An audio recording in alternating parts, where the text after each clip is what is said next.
Hey guys, it's Heather the Crochet Witch. How are you guys doing today? Hopefully you can hear me. I busted out this mic that I had before, and I found the connector thing for my phone because it is a wired little mic contraption thing. But I know I had a few complaints that you couldn't hear me that well whenever I was out here in the main living area.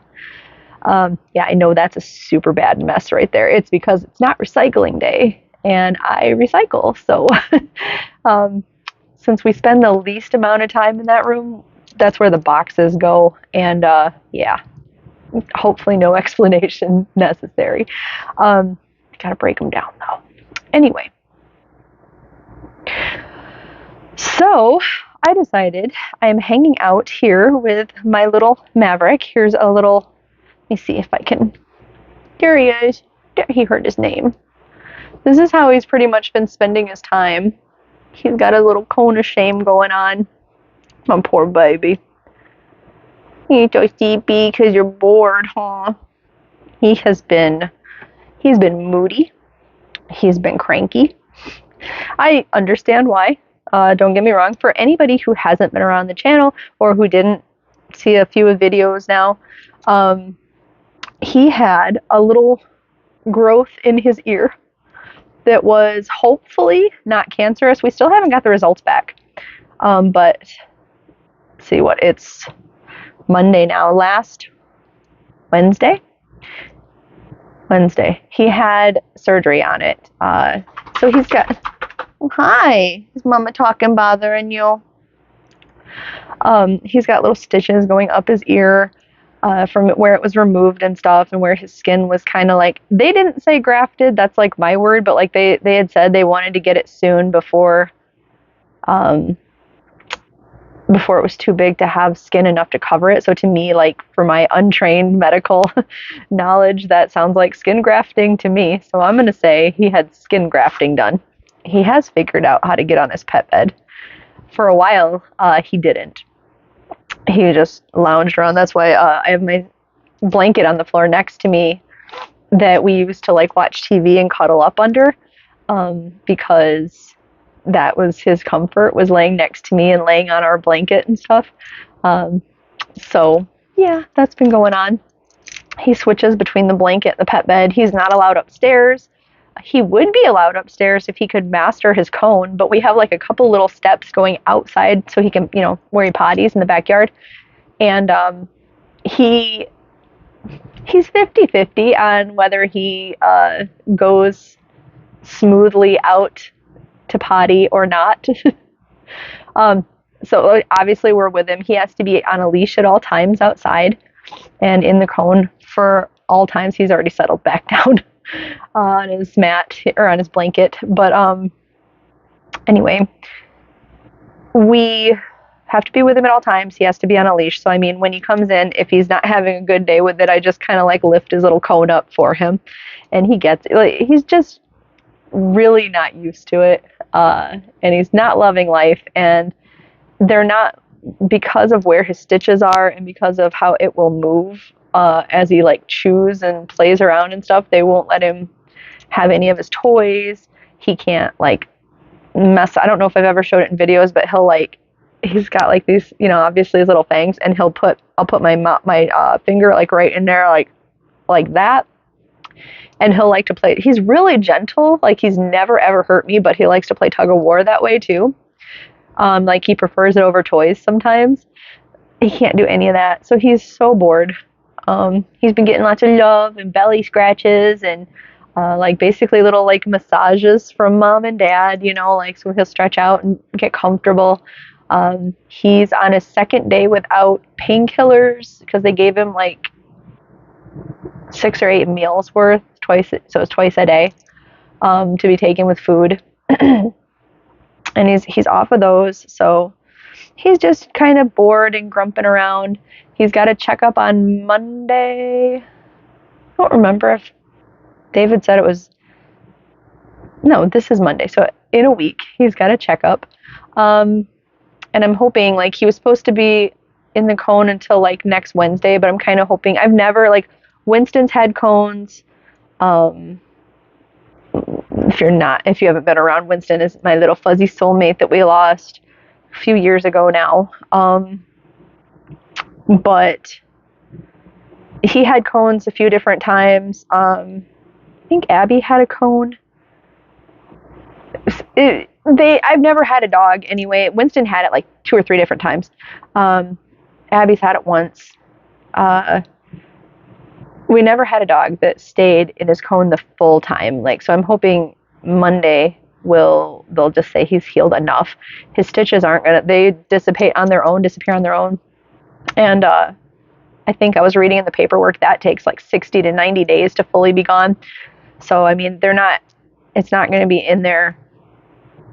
He's not going to be wearing the cone the full time for all the stitches to dissolve, is what I'm trying to say. If they only wanted to like make him have it for 2 weeks. And his ear's looking pretty good. Like, obviously it's stitched up and stuff, but I mean, there's no redness. There's no anything that they've been saying to watch for. So, knock on wood. He's doing pretty well with that. So that's good. But that's like pretty much the health update. Like, I have nothing for me. I got over my like, oh, I'm super sick. I'm still pretty stuffy.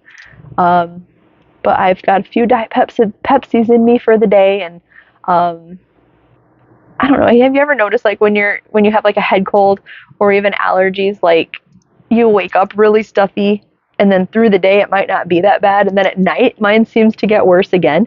But my night is like 4 or 5 in the morning. Don't forget. So I have a while, All that being said, I wanted to get the health update out of the way because I did say in my last video that I would try to get him, get a further update for you guys. And there it is. I go back to work tomorrow, and David went back to work tonight. So it's kind of like, I'm really worried. He hasn't loved being in his cage, which I don't blame him, because now he's got a big cone on around it too. And when we go, that's usually where he's at. That's always where he's at, actually, like for his own protection too. So he doesn't get into things.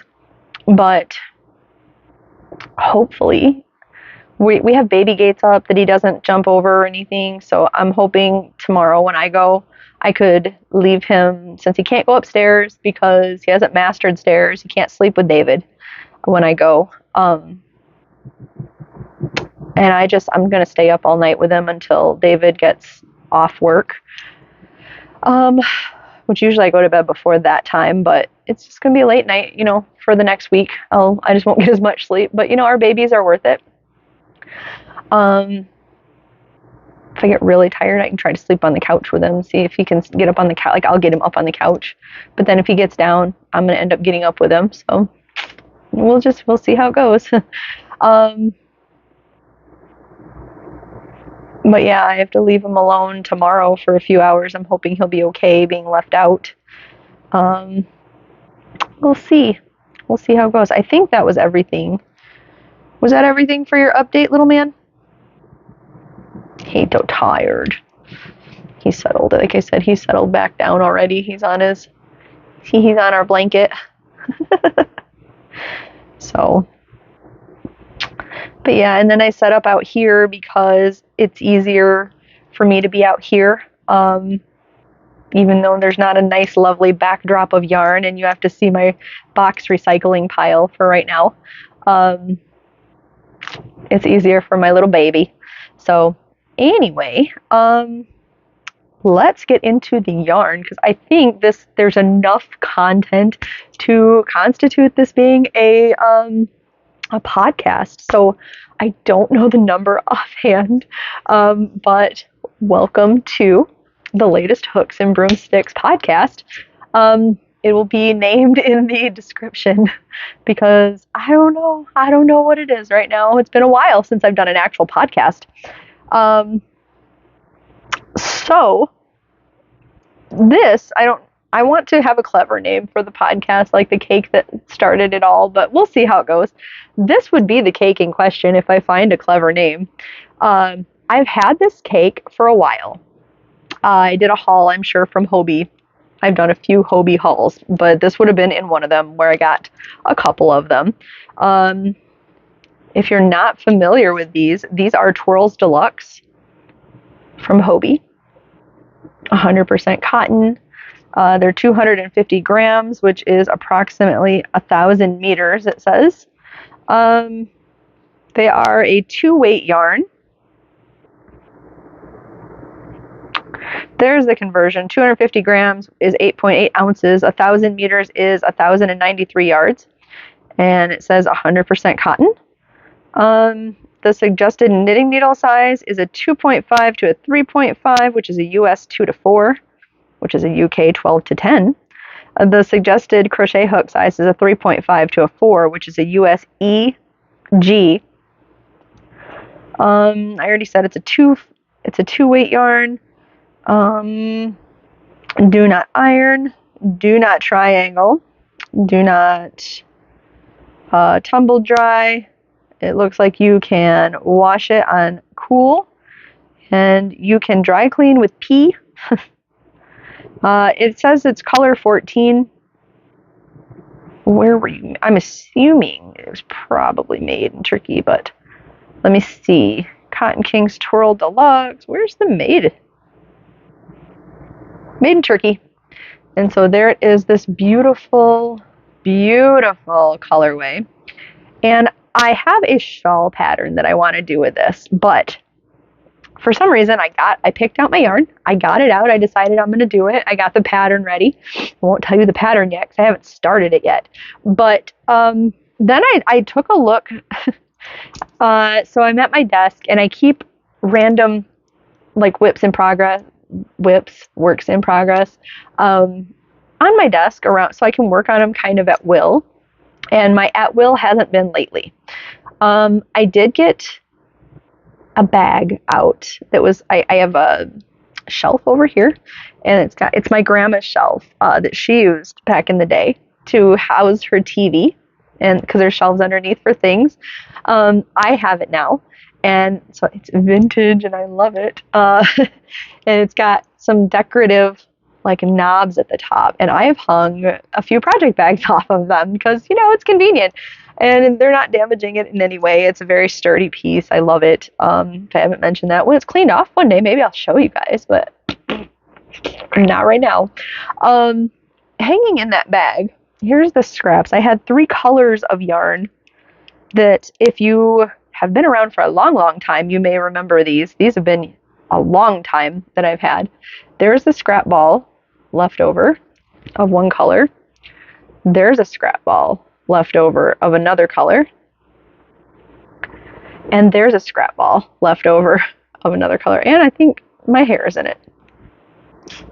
And there's still in it. Okay, now we're heather free in there. These are the 3 left over. That's what I've had left over. Okay.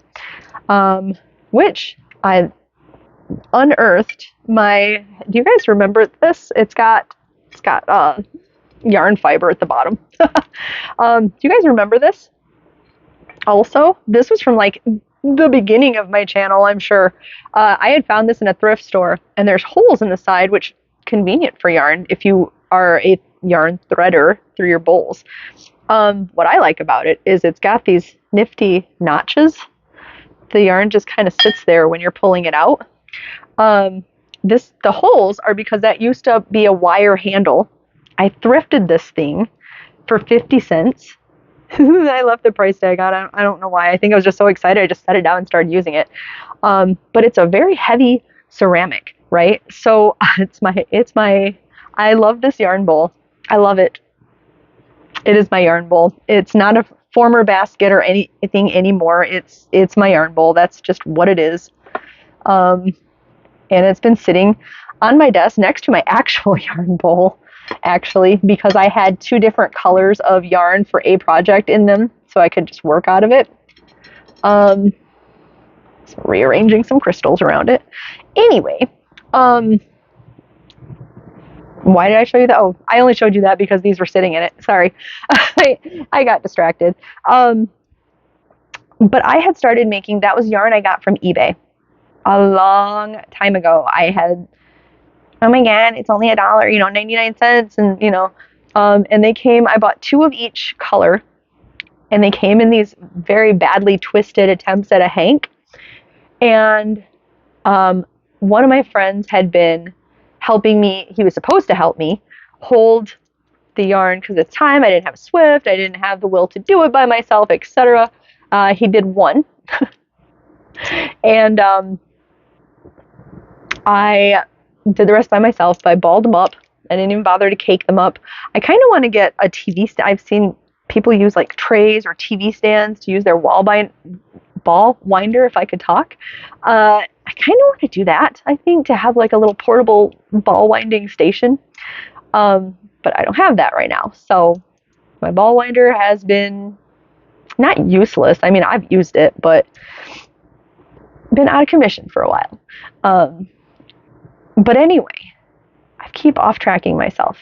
I had made them into balls finally, and there is no yarn that I have that's like these, right? They are just a thin, cheap, they're quite fuzzy, but I'm very sure they're acrylic. Very sure. They were, I believe when I bought them, it said they were just like a 4-weight variegated. They're more like a 3-weight at best. There's no other information about them because they were just cheap eBay yarn is what they were. And I don't ever want to buy them again. So I only had those 6 mini hank things, now mini balls of yarn. And I decided to just make granny squares with them. They look good enough to go together, in my opinion. I like them. And I found, of course, I put it away, but I found a yarn. I have the yarn label. How about that? These were going on clearance at my Walmart. It was the Wool Ease Recycled. So these do have wool in them. It was in the color charcoal. They are listed as a medium 4 also. However, the yarn matches that yarn. So it's really like more of a 3-weight yarn. I made a bunch of granny squares. And, I have my continuous join, which is going to be linked down below. It always is. So these are the granny squares and the join with the charcoal color of the woolies. It's only like 20% wool. It's not a big deal. I didn't make it didn't end up being huge, but it is, it's baby blanket size. I think I have a picture of it. It fits across the top of Maverick's kennel. And I really wanted, there was like just no good way to make a pattern for me. Like I ended up doing the line of them, but like the lines, the columns, and with these in the middle, because I wasn't happy with any other pattern of straight lines. My organizational brain I didn't like this. I like it now. I like it now because so for the border, it wasn't wide enough to me. So I did 1, 2, 3, I did 4 additional rows of granny square border. So there's 5 all in total rows. Just those were back and forth to make it wider because the top doesn't have it. And then I wanted to use up all the yarn that I could. So my brain really wanted there to be the yellowy color that's in the middle also on the outside, right? So I did a line of single crochet with that across the top and across the bottom. And then I took, like, this is the reddish yarn. This is that color right there. I did a line of that on this side, and I did a line of the bluish color on this side, which is the end color. And then I did another row of single crochet around the outside, the very outside. And that's the blanket. Like I said, it is on Maverick's kennel back here in the picture. If I remember, I will pop that in somewhere. Probably on this side because that's an uglier side over here. Hopefully I remember. I know in my last movie marquee, I forgot to put the movie poster up. My fault. I got called out for that. It'll be in the next one. My fault. I edited that, to be fair, at 5 in the morning, or I should say really didn't edit it. Or 6 in the morning. Anyway. So yeah, that was a completed object that I had.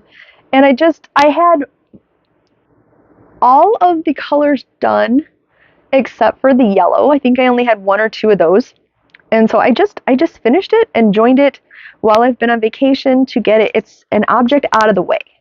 And then, and it's really soft, by the way. Like, it didn't feel that soft in the actual ball of yarn, but now having worked with it and such, it's very soft. So I'm happy with that. I like it. It's a good size baby blanket, lap blanket. I have to measure it. It might be a Boggy Creek type blanket. I don't know if I would donate it to my pets, my Noah project at the end of the year, just because I don't love the openness for the, little puppy and kitty claws. But so that was there. And then, finished object wise, I think that's everything. But I also decided I have like a set of videos started. I think I only have one or two of them right now, but it's my like crafting happiness or crocheting happiness. It's just basically my happy project that I am updating you guys on. Or I have, that I am a collector, connoisseur, lover of the vintageness, right? The retro vintage era is what I call it, because it's basically stuff from the 80s. I know that it's like after 20 years, it's vintage. So only part of the 80s is technically vintage right now. It's retro otherwise. So it's the retro vintage era, right? I don't know if that's a thing or if I made that up myself. I'm going to say I made it up because it probably sounds stupid, but that's what I call it anyway, my retro vintage era stuff. And I have quite the collection of squares that I've been making. Here's one that I haven't. I still really, really want to identify this yarn. I've identified the one that is like it, that is like a lighter orange, but this is like a fiery reddish orange, right? I have not found this yarn. I have not found it, and it came like this from Goodwill. I have no label for it. They clearly had it in other projects because there are so many knots. Like, this is never going to be a solid project. Here's a knot, here's a knot, here's a knot, here's a knot. Sorry, here, it's everywhere. There's a lot of knots. That's just on the outside. So I don't know what's on the inside, but I know I got to one square. And I stopped because if I could find enough of this, I'd probably do a blanket on its own of this also. The one I truly love is the lighter orange one. I did find other yarns of that. I should do a video where I separate all my yarns out so I can separate how many of those orange and white and browns that I have. That being said, I decided to just grab a random skein and, have a little happy time. Things have been stressful between Maverick surgery, between me being sick, me being on vacation, and still, I don't want to say getting bothered by work, but I often get texts and emails and such from work even while I'm on vacation. So, just stress. So I decided to grab a random skein. I grabbed what I think is the oldest yarn that I own. I'm not sure about this. But I've never heard of this brand before. I bought this as a random eBay purchase a while ago. Excuse me. It was in one of my haul videos, if you've seen that. But Quaker Yarns? Never heard of it. Is my writing backwards to you guys? I thought I'd fix that. Maybe it's not to you guys, but it is to me. I hope that's the case. Just in case it is backwards, it says Quaker Yarns, Quality Yarns, Ombre Orlon Windhook, New Tangle Proof Pull Skein. Every once in a while you'll find a date on these or a hint. It's called Tie-Dye Brown, Tiedye, brown. But there's no hint at how old it is. Quaker Yarns, I personally have never heard of.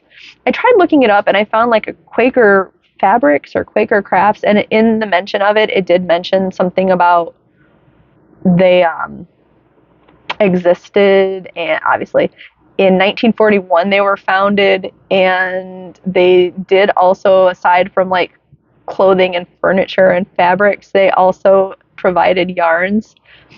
It said provided yarns to I think it said upscale fabric companies or something. I'm not really sure. I don't remember off the top of my head because I didn't think that was the same. But yeah, Quaker yarns. Anybody ever hear of it? I had the one skein in tie-dye brown. So I made tie-dye brown squares, and I love them. They're just 5 round granny squares made with an H hook. I love them. To me, I was talking to my friend Courtney from Fiber Fox Studios and showing her these, and I told her, or she actually said, I had told my friends and my here friends when I showed them that it reminded me of someone's couch, and that's what Courtney said. And I was like, yes, it reminds me of my grandma's couch, like not my personal grandma's couch, but she had a couch in like golds, and it was like golds and greens and browns. But plenty of my friends had these. So I believe it's 8. Doesn't that look cool? I think it's 8 squares. 2, 3, 4, 5, 6, 7, 8. Yep. I got 8 squares, which is pretty normal for a vintage skein. Sometimes I have one less. Sometimes I have a 1 or 2 more. But yeah, I got those done. That is one skein, and I have this much left over, which just doesn't make a ball, or a square. So if I do a smaller, like sampler, like a 2 or 3 square or row square, that would work.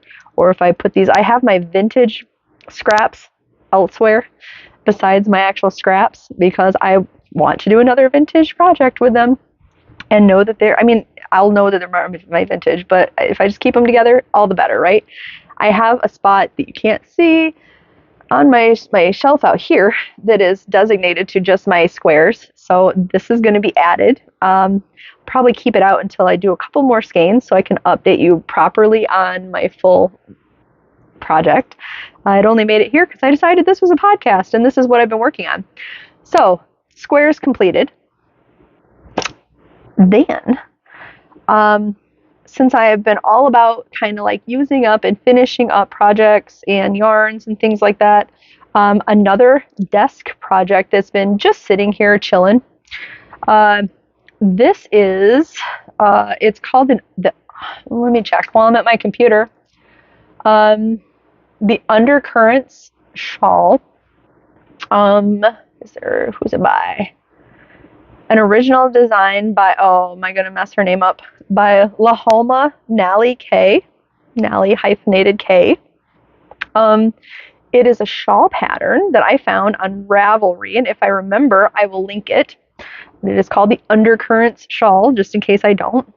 Now, I can't lift up the yarn because this is a cake that I'm using up, and at one point I could lift it up and move it around and everything just fine, but I've gotten so much of it done, it's nearly complete.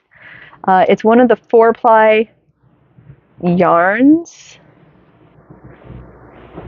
Look at that beautiful color. See, there's a glittery strand in there too, as one of the plies, one of the strands.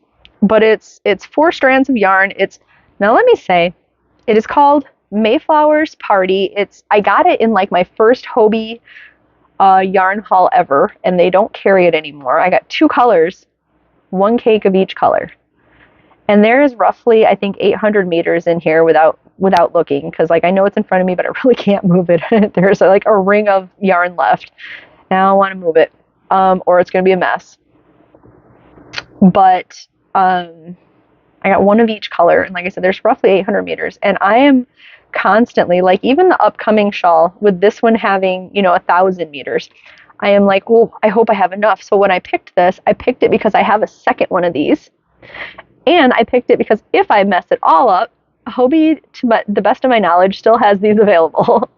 So I can get other ones to have if I want, because it's beautiful. But the Undercurrents was made for random one-of skeins of like sock yarn, is what she said. So that you have around 800 meters. Or 800 yards, I'm sorry. 600 yards? Let me relook at this. Let me get my information correctly. 650 to 700 yards, which I converted online just to double check, and 700 yards, it's max possibility. It says 2 balls of sock yarn. My fault. Not 1-ofs, 2-ofs. But 700 yards, regardless, was the 650 to 700, is about 640 meters. And like I said, there's 800 in this cake. So I thought, I can not only make it, but I can make the shawl a little bit bigger, because it's just, after you work 6 rows, it just repeats 2 rows until you get ready to do 4 or 5 border rows. So after I've talked about it this much, let me show you. I had a stitch marker too from where I started. Where are you, stitch marker? Oh, it's actually facing you. So here's the top of it, and it is this beautiful, so you can see the glitter, I hope. So it starts with like a silver gray, and it goes into a pink, into a very dark pink, and then it starts a black. So I think you can just see the black starting, maybe better on this side because I have 2 rows of it. But that's going to go into a full-on black with the silvery stream going through it. And that stitch marker right there is where I started, like I picked this project back up a few days ago. That's how much I've gotten done. So I'm pretty proud of it. It's a beautiful, like, lacy pattern, like I said. And she says to have 11. Okay. This is a section, obviously. She says to have 11 of the wavy with the lattice in between. I have 1, 2, 3, 4, 5, 6, 7, 8, 9, 10. So 11 is here. And I decided with, first of all, that's not a huge shawl, and you know I like my big shawls. With extra yardage, I've now got 12, 13, 14. I'm on my 15th repeat, or my 15th row of it. And I think I'm going to do 16 or 17 and still have enough left for the border. And the border will be most, all in black. But I'm going to do at least 1 more. If I'm feeling froggy, I'm going to try 2 more rows after this. I have the second row to put on of the waviness. But yes, that's what I've been doing it with an eye hook, which is big for that kind of yarn, I think. I think they suggest a G hook. But yes, I love it. I love the pattern in it. If that works out, I have the one other cake. That's the other color that I have is like yellow going into orange, ending in red, instead of gray going into pink, ending in black. So yeah, I started with this one because I felt like this one was just more like rock and roll. Yeah, and I like it a lot. The other one is more vintage, more vintagey and me. I mean, they're both kind of me. They're like my different personalities wrestling around, right? The colorways. But yeah, so that's what I've been working on. And as soon as I finish that up, I'm giving myself permission to start the new shawl, which I'm hoping to finish this tonight or tomorrow. I go back to work tomorrow, so it'd be really nice to do tonight. I don't have them with me, but I had started the new crochet along with Mikey from the Crochet Crowd, and I fell a week behind on that because I was trying to get this done. But I'll get to it because I really like that too, and I'm using some retro-y colors in that too. Is that everything that I had to tell you guys? Because for a Hooks and Broomsticks podcast, this ended up being a little short. Yeah, I think I don't think I have any new yarn. I have another 1 or 2 skeins of vintage yarn coming. I think that's all the yarn orders that I have. Did you just grumble at me? He's grumpy. And like I said at the beginning, I don't blame him. He's grumpy. Yeah, I think that's everything. So, thank you for joining me. We'll keep this one a little short, I guess. I have a couple more videos to do tonight, but I think I'm going to give Maverick a break of listening to me for a little bit and work on this shawl. Maybe we'll watch a movie. Maybe I can get him to watch a movie with me. I don't know. We'll see. Yeah. I appreciate you guys. As always, you should know I love you very much, and welcome to any of the newbies who have joined. I'm not sure. I got like 30 subscribers in like a day or two, so we hit our 3,500 goal, if I have not mentioned that. Thank you guys for subscribing. Thank you, everybody who's stuck around. Yeah, I'm terrible at goodbyes. I am like, I heard this thing that stereotypes people in Michigan, and then I heard another one stereotyping people in the Midwest, and I was like, that's not true. It's totally me. That we say, well, like, well, I got to get going, or well, I'm gonna go, and then 10 minutes later we're still talking. Maybe that's everybody, but it's definitely true for me. I just like hanging out with you guys, so I really am gonna go. All right, but I love you guys so much, and I will talk to you soon. Bye, guys.